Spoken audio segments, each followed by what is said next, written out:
Çocuklarını koruyamayan bir düzene karşı isyan için bir araya geldik bugün. Biz elbette bu karara itiraz edeceğiz, bu kararı kabul etmeyeceğiz. Ve çocukların korunması için, çocukların ölmemesi için de mücadeleye devam edeceğiz.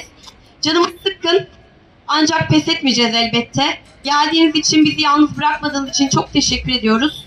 için, kadına yönelik şiddetin azaltılması ve mümkünse son bulması için hukuk mücadelemizde sonuna kadar sürdüreceğiz.